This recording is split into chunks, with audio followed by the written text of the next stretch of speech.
Hello, listeners and viewers. Welcome to my YouTube channel. Guys, Joshua Zirkzee to Manchester United is currently the hottest topic of the transfer market. All the tier 1 journalists and the reliable sources are linking him with a move to Manchester United. Apparently, he's got a £34 million release clause, which United are happy to trigger. Talks are progressing really well with his agent, and some sources are also going on to suggest that we've already agreed personal terms with him. So looks like it's just a matter of time before we'll see him holding the red Manchester United shirt up. So guys, in this video, we'll be talking at length about Joshua Zirkzee, his player profile, his strengths, weaknesses, how does he fit into this Manchester United team, and most importantly, are there any other alternative options that would be better choices for Manchester United rather than going after Zirkzee? So without further ado, let's get straight into it. Guys, Zirkzee is just 23 years old, almost 6 foot 3 inches tall, comes from Netherlands and is currently part of the Dutch squad playing at the Euros. He hasn't really featured heavily for the Dutch so far. He's got an appearance off the bench in their last match, and now hopefully in the next two matches against England in the semi-final, and if they went on to go to the final, hopefully he'll get some further minutes in the Dutch first team. At club level, he is currently representing Bologna. He's had a stellar campaign in the last season where he scored 11 goals and a further 4 assists and helped Bologna finish at number 4 in Serie A and qualify for the Champions League for the very first time. So coming off the back of a terrific season. Before that, at youth level, he comes out of the Feyenoord Academy. He played for Bayern Munich's youth team as well. Then he was loaned out to Italy. He had a serious injury, so the loan was cut short. But his actual career really blossomed since he's joined Bologna. So he is basically at a good time in his career. As I said, he's just 23 years old, so he has his best years ahead of him. Hopefully, if he can stay injury free and continue his development, he is a real prospect. Let's talk about some of the strengths and the weaknesses of this guy. So when I talk about the strengths, the first thing that comes to my mind is his link-up play, which is really, really good. Like, he is not the type of strikers who would play on the shoulder of the last defender. He likes to drop deep. He likes to receive that ball from the midfield and from the defenders. He likes to link up play, and he likes to spread it out to the wingers. That's his bread and butter, and that's where he's so special.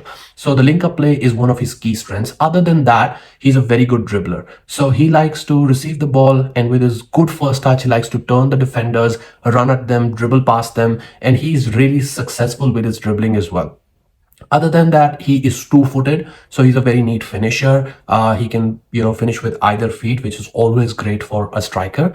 And last but not the least, since he's very tall, he's always a handful for the defenders. He's built very strong, so he can add on a bit more muscle to his game. He'll be even better with that, but he's already very strong, and defenders don't fancy defending against such lanky tall strikers who can always be difficult to take the ball off, especially because Zirkzee, he likes to play with his back to goal, and he doesn't really give away possession. With the air balls that come to him, he takes them down very neatly with his neat first touch. So all of these are where he really excels. Now let's move on to some of his weaknesses. Guys, one of the prominent weakness that I've seen, and I'm actually very surprised about that, is his heading ability. He doesn't score too many goals with his head. If you look at the 11 goals that he scored last season, I'd be very surprised if he even scored one of them with his head. A guy who's 6'3", 6'4" inches tall should be doing a lot better in the air, but I feel like he doesn't time his jumps properly, and he's not that confident, heading the ball. So, which is why he doesn't score too many goals. And this is one of the area where I think he really can improve, and he'll be a much more potent striker to deal with if he adds this into his game. Other than that, his long-range shooting is also questionable. So as I mentioned, he drops deep and he creates those pockets of space between the midfield and the defense, and then with a quick turn, he tries to run at the defenders. Sometimes he sprays the ball out wide, sometimes he chooses to shoot from long range. Now, whenever I've seen him shoot from long range, it's normally a tame effort, which is a comfortable save for the goalkeeper. He doesn't really put many at the back of the net, or even really challenge the keepers. That's something where he needs to work on. If he can have those shooting boots on, he can add a further few goals through that. Other than that, obviously he's still young, he's still not played too much top level football, only one season in Serie A. So he's still a bit raw, and I would say his decision making is a bit questionable. So he gets into those really good positions where he then decides to take the wrong option. Either, if he has a teammate in space, rather than passing to him, he would choose to shoot. And sometimes, he decides to pass it when he should have, shoot himself. So basically, this is where I think he will naturally improve when he gets some minutes under his belt at top level, when he plays day in day out with the good players. I think this is something that he can develop easily and add to his game. Now, how does he fit into this Manchester United system, if at all? For us to be able to understand that, we need to look at the options currently available in the Man United team. So guys, we had Anthony Martial, who never really played for us.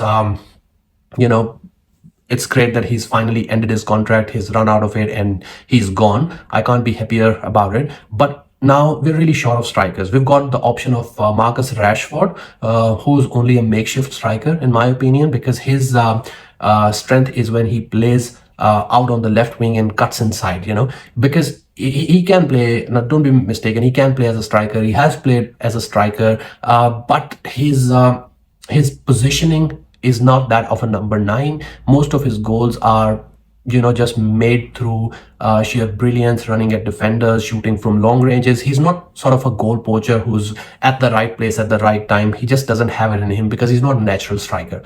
So if we talk about the natural strikers that we have, it's only one name, and that's Rasmus Hojlund, the 20-year-old kid that we signed from Atalanta for big money last time around. And we really threw him to the Sharks last time because we did not have any backup striker to sort of for Rasmus Hojlund to leverage off or share that goal scoring burden. So we just basically signed a 20-year-old prospect and then just relied on him for all our goal scoring. And this was a recipe for disaster, in my opinion, because let's talk about how many 20 years old you've seen who have their first season in top flight English football and set the stage on fire. I don't think you'll come up with any names. So that was always an unrealistic expectation from Hojlund. So I think it'll be great for Hojlund himself if we have another striker that he can basically challenge, that he can basically rely upon for goals when he's not in his best moment. So credit to Hojlund for having a decent season last time around, but we really didn't facilitate him the way we should have done for a 19-20-year-old kid coming into our club. Now, how does Zirkzee come into this 11? Rasmus Hojlund and Zirkzee are the complete opposite strikers. Their gameplay does not match with one another. So Rasmus Hojlund is a tall, strong striker who is very, very quick as well, plays on the shoulder of the last defender. He always tries to break the lines. He likes to run the channels, and he's more of a goal poacher where he'll want to be in the 6-yard box to provide that finishing touch when the service is provided by the wingers. He's that sort of a player. Unfortunately, that service was never provided by our wingers last season. But that's the kind of player Rasmus Hojlund is. Whereas Zirkzee is basically the exact opposite. So he would drop deep. He would bring the defenders out of position. He would create space for the wingers. He would spray the ball out. He's basically an outlet for the defenders or even the midfielders to basically, leverage off. And he's always available in sort of that midfield area rather than in the box. I don't see Zirkzee as an out-and-out number 9. I think, in my opinion, he's more of a false 9. If I sort of compare him to someone, the one player that comes to mind is Roberto Firmino. And those of you who've seen Liverpool in their prime years in the last few years under Jurgen Klopp, where they were so successful, they won the Champions League. Although Mane and Salah always used to grab the headlines, but one thing in particular about them, they never clicked when Roberto Firmino was not in the team. So Roberto Firmino was the guy who actually made that system work. He was the one who brought that cohesion in their system, because what he used to do is he used to drop deep. He used to be that link up man between the midfield and attack. And then he used to get the ball from the midfielders and spray it out to the Manes and the Salahs in space. And when Firmino wasn't playing, Salah and Mane did not get that freedom, did not get that service, so that system just didn't work. Now Zirkzee is the same kind of player, and what I'm sort of very I'm looking forward to seeing him drop deep and create that space for the likes of Rashford and Garnacho. So when he drops deep, he brings that central back center back to, he attracts him to move out of position. That creates space. That's where a winger who likes to cut inside can be so potent. He would absolutely love to play with a striker like Zirkzee, and I would think that would add more goals to Garnacho's game, to Rashford's game, to Amad Diallo's game. So yeah, if you're expecting Zirkzee to come in and score 30 goals, that's not going to happen, unfortunately. Bad news. But he's someone who can score the 10 odd goals, and he can provide 10 assists. He's that sort of a player. Let's talk about Rasmus Hojlund again. So Rasmus Hojlund is really good with the, against the teams that have a high line. Let's talk about, say, Brighton. Brighton have a very high line. So, Rasmus Hojlund can break that line.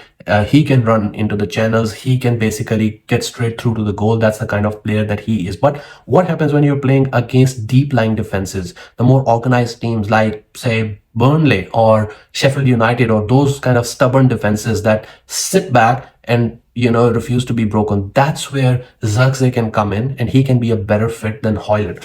Another scenario I can think of is when we are chasing games. So let's suppose if we are one goal behind and we need to take a centre back out or a holding midfielder out and replace them with an attacker. That's when we can play Zirkzee and Hojlund together as well. So Hojlund can be the out and out striker, the number 9, whereas Zirkzee can come in and play alongside or just ahead of Bruno Fernandes in that number 10 role.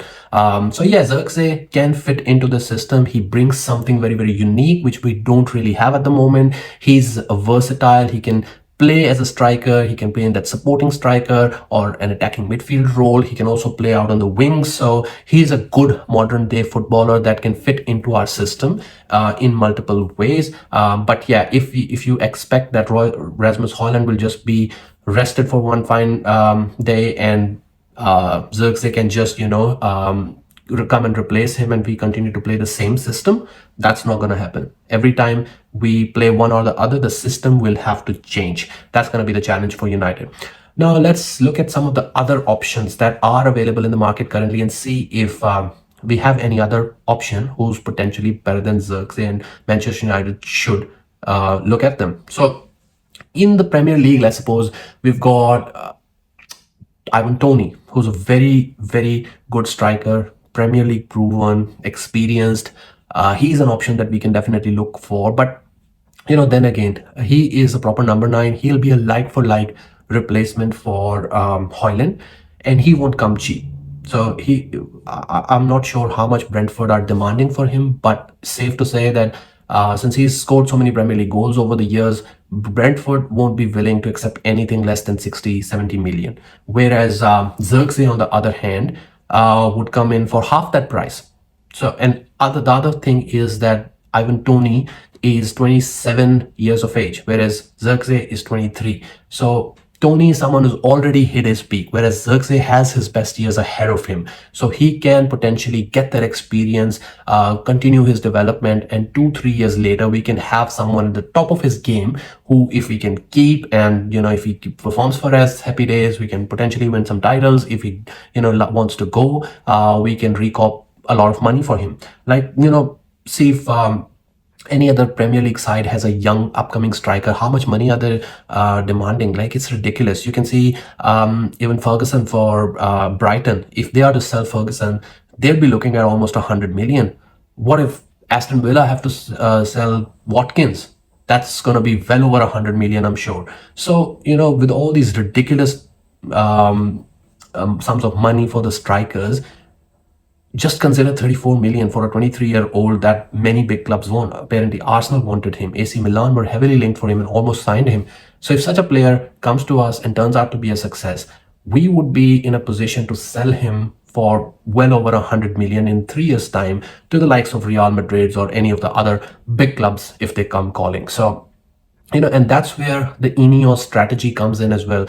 Every player that we are being linked with or they are trying to sign has to be in a certain profile. So they are young, they are talented, they are upcoming, and they are still raw. So their good years, or their best years, I would say, are still ahead of them, and they represent good value for money, and they can be sold 3, 4, 5 years later for a very good price. If you look at this guy Zirkzee, or you look at even Brandtwaite, you look at Ugarte that we are linked with, or even Mattis Delayed, they all fall under the same bucket. Other options, you can talk about, say, Jonathan David. I really like him as a player. I think he's very, very talented. He's always amongst the goals. He's also in the same age bracket as Zirkzee. So I would say he is one of the most realistic options that we can look at if at all this deal doesn't go through. Again, he is somewhat similar to Rasmus Hojlund, who we already have. So depends what Manchester United want to do. If they want a like-for-like replacement, then I'd say Jonathan David is really good. But if they want something different, which we don't really have at the moment, then Zirkzee would be the preferred option. And I think that's the sort of route that Manchester United want to take. Other than that, there were a few links with Calvert-Lewin, who's again 27, 28 years of age. Very, very injury prone.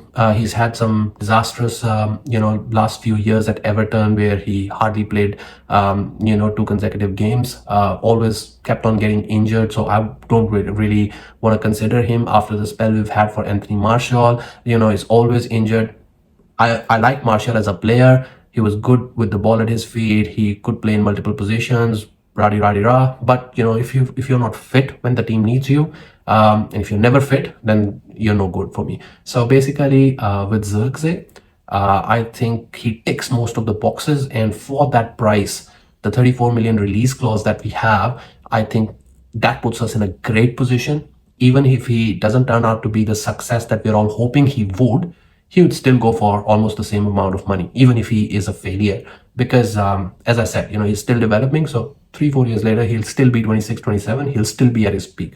So I'd say a great signing. If Manchester United get it over the line, I would rate it as a 7 out of 10 signing. But he can turn out to be even better. He can turn out to be one of the very good signings that we've made in the recent past. So that's my opinion, guys. Let me know in the comment section if you agree with me or not. And as always, I'd request you to subscribe the channel if you haven't done so already, and hit the bell icon so you can always get notified when I post a video. Until next time, ciao.